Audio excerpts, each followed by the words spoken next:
안녕하십니까. 암호화폐 소식을 전달해드리는 마토 월요일 아침 인사를 드립니다. 오늘 날짜 1월 7일 암호화폐 소식을 시작하도록 하겠습니다.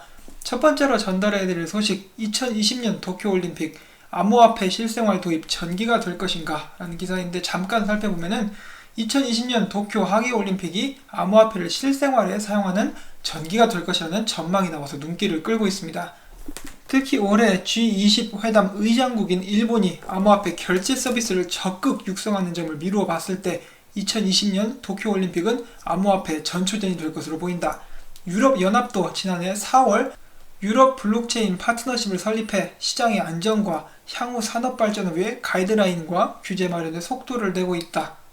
암호화폐 투자를 하시는 분들이라면 이제 일본 정부가 어느 정도로 암호화폐 산업을 밀어주는지를 잘 알고 계시리라고 생각이 됩니다.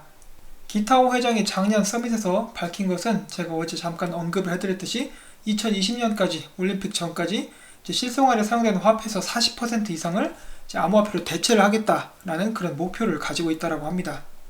만약에 이 도쿄 올림픽에서 암호화폐를 사용을 해서 적극적으로 결제를 할 수 있게 된다고 한다면은 모든 관광객들은 환전에 관한 우려를 할 필요가 없겠죠. 암호화폐를 사서 잘 결제를 하고 더 편하게 일본 여행을 즐길 수가 있게 될 것 같습니다.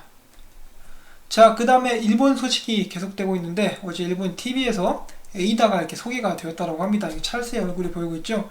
그래서 찰스의 소감을 한번 해석을 해보면은, 일본 TV에 나온 것에 대해서 기쁘게 생각하며 그 기념으로 오늘 저녁은 일본식 돈가스 그리고 내일은 스파게티를 먹을 예정입니다 라고 이렇게 이야기를 한 적이 있습니다. 물론 뻥이고요. 일본어 할 줄 모릅니다. 아무튼 에이다가 계속해서 좋은 그런 기세를 이어가고 있는데요. 2019년에 가장 주목받는 암호화폐 중에 하나라고 하죠. 그래서 에이다의 그런 성투를 한번 기원을 해보겠습니다. 자, 다음은 남아프리카로 갑니다. 남아프리카 공화국 정부는 암호화폐와 블록체인에 대한 연구를 전담하는 암호화폐 자산 관리 워킹그룹을 설립을 했습니다. 또 남아프리카의 재무장관 티토 모부오웬이는 남아프리카 국세청이 내년 세금 신고서에 암호화폐를 포함시키기 위해 노력을 하고 있다고 덧붙였습니다. 이 밖에도 그는 2018년 세법 개정안은 자본 이득세의 용도로 분류되는 개인 사용 자산이 아닌 암호화폐를 부가가치세 용도로 활용하는 금융 서비스로 명확히 할 것이라고 이렇게 설명을 했습니다. 전 세계에서 계속해서 암호화폐 관련 규제라든지 세법이 마련이 되고 있는 모습을 제가 매일같이 보고 있습니다.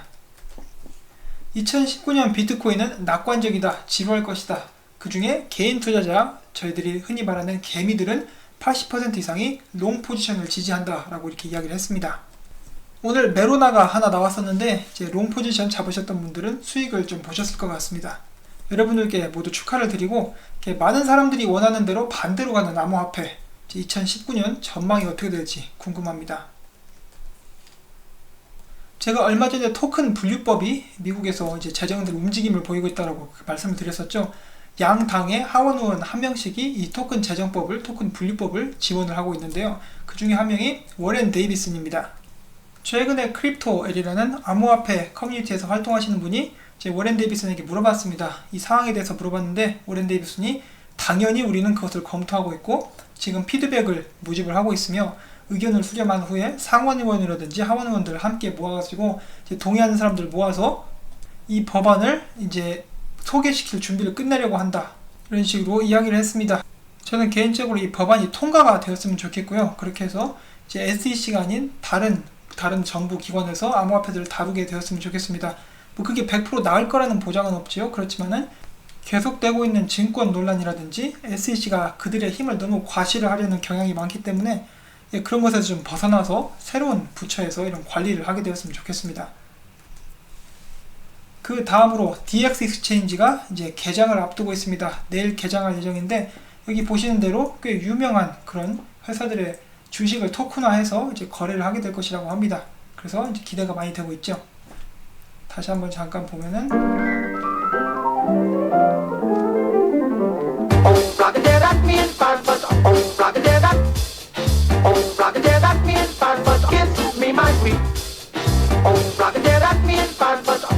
세계에서 좀 쟁쟁한 그런 주식들을 많이 토큰화를 하는데, 정말 아이러니하게도 이렇게 토큰화하는 대부분의 주식들이 미국 주식인데, 미국 사람들은 이 거래소를 지금 현재 사용할 수 없게 된다고 합니다. CEO가 이야기하기를 2분기 정도, 2019년 2분기 정도에 아마 미국인들도 사용할 수 있게 될 것이라고 이렇게 이야기를 했습니다. 자, 이 DX 익스체인지가 굉장히 지금 큰 관심을 받고 있는데요. 이 DX 익스체인지가 크게 성공을 해서 다시 한번 암호화폐 시장에 좋은 바람을 불러일으켰으면 좋겠습니다. 베네수엘라 정부 이야기가 또 나오고 있습니다. 베네수엘라 정부가 대규모 부동산 프로그램 자금 조달에 그들의 오일 코인인 페트로를 사용하고자 한다고 밝혔습니다. 이를 통해서 페트로로 자금을 조달하게 된다면 베네수엘라는 특유의 경제적 독립성을 갖출 수 있을 것이라고 강조를 했습니다. 자, 페트로 같은 경우만 해도 시도는 좋았는데 이제 국민들의 호응을 많이 받지 못하는 그런 코인이 돼버리고 말았습니다. 완전히 중앙화된 그런 코인이라고 볼 수가 있겠죠. 자, 미국 프린스턴 대학에서 비트코인 관련 무상 온라인 강의를 이제 시작을 한다고 하는데 이제 9,000명이나 관심을 보였다고 합니다. 출처도 있습니다. 아빈드 나레이 야난 프린스턴 교수가 이렇게 이야기를 했습니다. 이번 강의를 통해서 학생들에게 비트코인 가격 결정 요소 및 보안 현황 등을 가르칠 계획이라고 말했습니다. 자, 이렇게 해서 기존에 비트코인을 스캠이라고 부르셨던 분들, 미국의 유명 대학인 프린스턴 대학에서 비트코인 관련 이게 수업이 생긴다라고 하는데 이것은 어떻게 생각하시는지, 이제 프린스턴 대학도 이제 사기로 몰아갈 것인지 스캠 대학으로 몰아갈 것인지 그분들의 의견이 정말 궁금해집니다. 미국 눈 밖에 나면은 바이낸스 거래도 사용할 수 없게 될 것 같습니다. 미국의 경제 제재 대상국들을 대상으로 바이낸스는 서비스를 중단을 하였습니다. 그 나라들 이란, 벨라루스, 세르비아, 보스니아, 미얀마 등의 국가들이 있고요. 이 나라에서는 바이낸스 거래 사용이 제한이 됐고 심지어 서비스 종료 공지까지 받은 나라들도 있다고 합니다. 그렇지만 미국 외국 자산통제국의 제재를 받고 있는 러시아에서는 여전히 암호화폐 거래 서비스를 제공하고 있는 것으로 나타났습니다. 다음은 이더리움 확장성에 관한 소식입니다. 이더리움 재단의 개발팀이 블록체인 스타트업 메타와 공동으로 테스트넷상에서 플라즈마 확장성 솔루션을 선보였습니다. 이를 통해서 초당 500건 이상의 트랜잭션을 처리할 수 있다는 것을 이제 보여주었다고 합니다. 그래서 좋은 소식이라고 볼 수가 있겠죠. 계속해서 발전을 하고 있습니다. 와이스 레이팅스에서는 리플 XRP가 2019년에 최고의 암호화폐가 될 것이라고 전망을 하였습니다. 이랬다가 저랬다가 변덕이 죽을 듯한 블룸버그에서 이번에는 암호화폐 베어마켓, 즉 하락장이 2019년 2분기까지 지속될 것이라고 전망을 했습니다. 그들은 최근에 보인 회복세는 하락장에서 나타나는 단기 반등일 뿐이라며 투매량이 일시적으로 줄었기 때문이라고 설명을 했고요. 또한 이 단기 반등 이후에 장기적인 하락장으로 이어질 가능성이 있다라고 덧붙였습니다. 혹은 짓거렸습니다. 얘네들은 지조가 없어요. 말을 항상 바꿉니다. 언제는 기관들이 빠져나가서 암호화폐 시장에 위기가 왔다. 그러는가 하면 지금이 비트코인 매수에 적절한 가장 좋은 시기다라고 이렇게 이야기를 하고, 이번에는 이제 하락장이 2분기까지 지속될 것이다. 또 이렇게 이야기를 하고 있습니다. 자, 몰타 게임 당국에서 게임 생태계 암호화폐 사용 관련 규제 샌드박스를 시행하기로 결정을 했습니다. 현지 게임 생태계에서 암호화폐 및 가상 금융 자산의 사용과 분산 원장 기술을 도입하는 것에 대해 규제 샌드박스를 시행한 것으로 나타났습니다. 여기서 샌드박스란 새로운 제품이나 서비스가 출시될 때 일정 기간 동안 기존 규제를 면제를 하고 유예시켜주는 제도입니다. 그래서 이것이 어떤 식으로 이루어지는지 어떻게 보면 개념 증명과 비슷한 그런 제도라고 볼 수가 있겠습니다.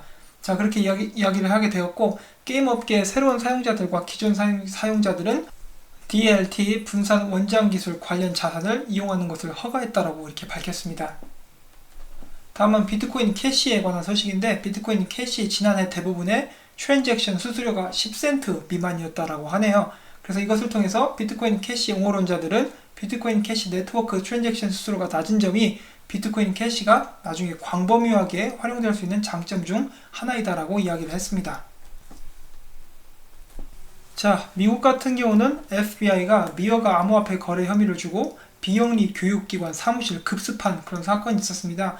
그래서 12월 21일 급습을 감행을 했고요. 컴퓨터 및 하드디스크, 기타 설비들 모두 압수한 상태이고요. 이것과 관련해서 이제 부가적인 설명은 없었다라고 합니다. 굉장히 무섭네요, 미국. 이거 나중에 혹시 미해결 사건 이렇게 되면은 나중에 엑스파일 같은데 이제 만들어져가지고 저희들에게 공개가 됐으면 좋겠습니다. 엑스파일 참 재밌었는데 말이죠. 자, 어제 크레이그가 쌍욕을 퍼부었었던 안드레아 안토노플로스가 비트코인에 관해서 이렇게 이야기를 했습니다. 비트코인은 단순한 디지털 금이 아니며 다양한 면에서 금의 기능을 이미 추월했다. 비트코인과 다른 암호화폐들은 일상생활에서 쓰일 수 있고 비트코인의 미래는 다양한 기축통화 중 하나가 될 수 있다라고 말을 했습니다. 이것을 보고 크레이그가 잡코인들을 주로 리뷰를 하는 쓰레기 같은 그런 평론가라고 이야기를 했었죠. 이제 쓰레기 눈엔 쓰레기만 보인다고 이제 지가 제일 쓰레기짓 하면서 이렇게 다른 사람을 욕하고 있습니다. 다음은 유럽으로 갑니다. 영국 최초로 압류된 암호화폐에 대해 경매를 진행을 하게 됩니다. 해당 경매는 167.7개의 모네로를 이제 24시간 동안 온라인 경매를 붙였는데요. 이거는 그 사서 바로 팔면 되는데 과연 누가 어떻게 사가게 될지 궁금해집니다. 그 다음으로 전달해드릴 소식은 VChain이 티칭 2019에서 주관한 블록체인 밸류 리스트에서 1등을 차지했습니다. 가장 가치 있는 블록체인 혹은 상업용 체인을 선정하는 그런 것인 것 같은데, 여기 보시면 VChain도 있고 완튼체인도 있고, 아니 완체인이군요. 완체인도 있고 그 외에 여러가지 회사가 있는데 그 중에서 짱 먹었다고 해요. 자, 축하합니다. VChain. 넘어가도록 하겠습니다. 자, 코인 ATM 레이더에서 이야기하기를 전세계 암호화폐 ATM기는 총 4,155대다. 이 중에 가장 많은 국가가 2,492대를 보유하고 있는 미국, 그리고 캐나다에 702대, 그리고 오스트리아에는 267대가 설치가 되어 있다고 합니다. 그리고 대한민국에도 하나 있었죠, 전에. 아무튼 계속해서 늘어나고 있는 암호화폐 ATM. 제 영상 뒷부분에서는 라스베가스에 있는 ATM 기기 몇 개를 소개를 해드리도록 하겠습니다. 자, 지금 보시는 ATM 기계는 싱가포르에 있는 기계이고요. 여기서 취급하는 암호화폐는 비트코인과 라이트코인이 되겠습니다. 다음은 좀 웃기는 소식이 있습니다. 닥터 둠으로 불리는 누리엘 루비니를 이제 많은 분들이 아실 것 같아요. 이 사람이 이제 전 세계에서 암호화폐에서 영향을 끼칠 수 있는 10인 중에 한 명으로서 선정이 되었다고 합니다. 이것은 12월 31일에 나온 것이고요. 좀 며칠 된 것이긴 한데, 아무튼 이 사람이 탑 10 안에 들어가가지고 기분이 좋아한다라고 하는데, 이 건방진 인간이 항상 이렇게 암호화폐를 까고 비트코인은 망할 것이다라고 하는 그 사람이 어떻게 이런 설문조사에서 10위 안에 들어갔는지는 모르겠지만은 이제 어떻게 안 좋은 그런 영향을 끼치는 걸로 들어갔겠죠. 이게 10위 안에 들어갔다라고 합니다. 자, 이것을 본 장평자오 뭐라고 했을까요? 쌍욕을 해버립니다. 에라이 삐삐삐 꺼져, 빨리 꺼져, 이런 식으로 이야기를 하고 있는데, 자, 쌍욕을 퍼붓고 이렇게 얘기합니다. 2019년 되기도 전에 벌써 쌍욕을 퍼부었네? 안타깝다. 근데 쌍욕은 언젠가 하게 되어 있으니까, 이런 식으로 이야기를 했습니다. 자, 다음은 뉴욕 택시에 걸려있는 제미니, 그 암호화폐 거래소죠. 윙클보스 쌍둥이가 그걸 하고 있는 제미니에서 이렇게 광고를 하고 있습니다. 우리는 규제된 암호화폐 거래소입니다 라고 이렇게 광고를 하고 있습니다. 뉴욕 택시에 붙어서 뉴욕을 누비는 제미니 광고가 되겠습니다. 자, 그 다음 보시는 곳은, 여기 보시면은 이제 포르투갈이라고 하네요. 누가 비트코인 길을 이렇게 집 앞에 걸어놨습니다. 자, 암호화폐를 좋아하시는 분이겠죠. 그 다음에 이제 라스베가스에 있는 ATM 기기입니다. 보시면 굉장히 많은 여러 종류의 암호화폐들이 이제 거래가 가능한 것을 보실 수가 있습니다. 그 다음에 계속되는 암호화폐, 여기 보시면 전당포라고 되어 있는데, 아마 이제 도박하는 사람들이 전당포에 이제 물건 맡기고 돈 빌리거나 그러겠죠. 라스베가스니까. 아무튼 이 아닌 것 같은데, 이 안에 비트코인 ATM 기기가 이렇게 설치가 되어 있는 모습을 보실 수가 있습니다.